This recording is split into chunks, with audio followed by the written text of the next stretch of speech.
quel modèle d'art de vie à la française on veut dans la ville de Paris en termes de sécurité. Moi, je veux revenir sur ce qui a été dit dans le reportage. C'est pas vrai que la sécurité relève uniquement de la préfecture de police. Certes, la sécurité, c'est une compétence régalienne du ministère, mais les collectivités territoriales, que ce soit la région ou les mairies, ont aussi des pouvoirs, des pouvoirs en matière de sécurité. La région sur la mise à disposition d'infrastructures, telles que les caméras, etc. Et on se souvient que la région Auvergne-Rhône-Alpes avait proposé des caméras à toutes les villes, à toutes les grandes métropoles de la région Auvergne-Rhône-Alpes, et la mairie de Grenoble avait refusé la mise à disposition des caméras. Et s'agissant des mairies, les maires ont des pouvoirs de police, il faut le dire, en matière de sécurisation des événements, etc. Et donc, la mairie de Paris peut agir pour pouvoir prévenir l'insécurité dans la ville de Paris. Vous avez tout à fait raison, et d'autant qu'en plus, Paris... Quand on se dit, moi je prends l'exemple de cette touriste mexicaine qui est arrivée récemment sur Paris, qui s'est fait agresser.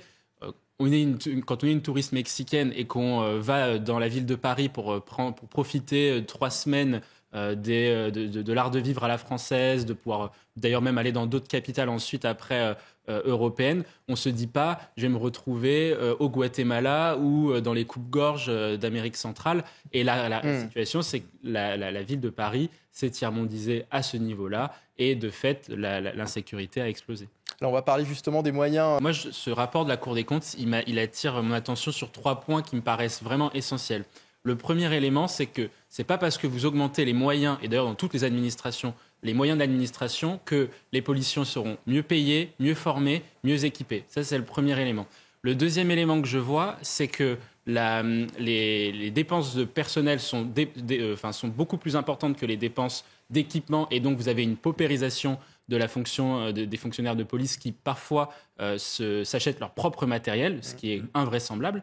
Et puis le troisième élément qui me vient à l'esprit, c'est que on ne comprend pas réellement la politique d'achat du ministère. Et c'est ce que met en fait en exergue le rapport de la Cour des comptes. C'est un peu technique, mais en fait, quelle est la politique d'achat de chaque administration ? L'administration du ministère de l'Intérieur parfois émet ses propres appels d'offres et ses propres accords cadres, et tout en sachant qu'il y a aussi d'autres centrales d'achat, l'UGAP, etc., qui permettent en fait de sous-traiter la politique d'achat du ministère. Et donc là-dessus, la Cour des comptes montre que ce modèle-là est inefficace, et donc de fait, vous augmentez les moyens, c'est plutôt bien, mais en réalité, dans les commissariats, les policiers ne retrouvent pas les bénéfices de ces augmentations. Denis Deschamps, est-ce qu'il ne faudrait... Également aussi, on est à 8 sur 20 de moyenne pour pouvoir être policier, donc c'est exactement le même sujet. Et puis, il faut arriver à recruter dans la police, et il faut aussi donner envie aux policiers de rester, en fait. Exactement. Et là-dessus, il y a 2 jambes sur lesquelles travailler. La première jambe, c'est le soutien matériel, on l'a dit. Par exemple, vous avez cité l'exemple des voitures. Enfin, les policiers ont le droit d'avoir des voitures en bon état. Notamment, moi, je pense, quand on compare à l'Allemagne, une voiture de police allemande est renouvelée tous les 4 ans.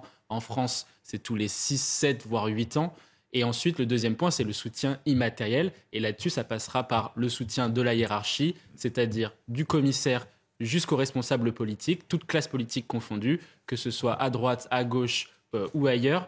Et puis aussi de la part du ministre de l'Intérieur et du reste du gouvernement pour pouvoir vraiment avoir un soutien de toute la chaîne de commandement pour la police, mais pas seulement, pour les professeurs, pour les médecins, etc.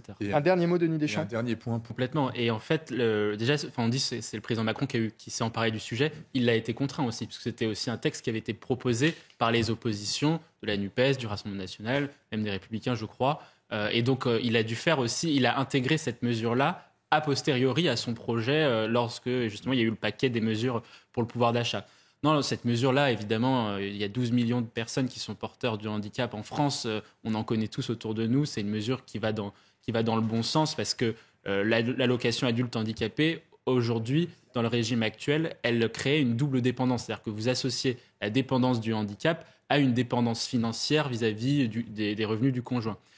Par contre, si la mesure va dans le bon sens, son exécution et sa mise en œuvre m'interroge entre guillemets, parce que pour avoir discuté avec des gens qui ont travaillé sur le sujet, l'administration va créer 3 régimes avec cette déconjugalisation.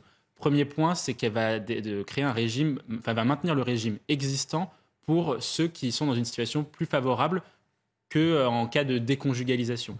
Le deuxième point, c'est le nouveau régime, c'est la déconjugalisation. Et puis le troisième régime, ça serait ceux qui arrivent après le 1er octobre, parce que du coup, le 1er octobre, c'est la mise en place de la mesure, qui vont être eux aussi sur le nouveau régime.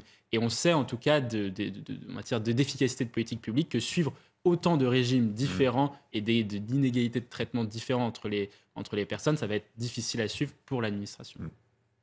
Qu'on voit ces images.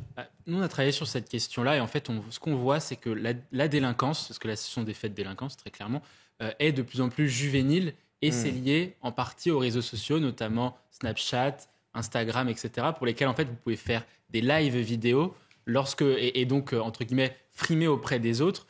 Nous, on a théorisé ça, c'est ce qu'on appelle un peu la loi des gangs. C'est-à-dire que là, effectivement, c'est une bagarre dans un cinéma et puis ensuite, ça monte crescendo en fonction des différentes rivalités entre gangs. Là, en l'occurrence, on ne sait pas si véritablement c'est une bagarre de gang ou pas, mais en tout cas, ce qu'on peut dire, c'est que les réseaux sociaux amplifient le phénomène de bagarre parce qu'il y a cet esprit de compétition, en fait, entre les jeunes pour pouvoir marquer le territoire. Et là-dessus, il faut avoir une réponse qui soit intraitable de la part de la police et puis, on le verra peut-être après, de la part de la justice. C'est devenu, vous l'avez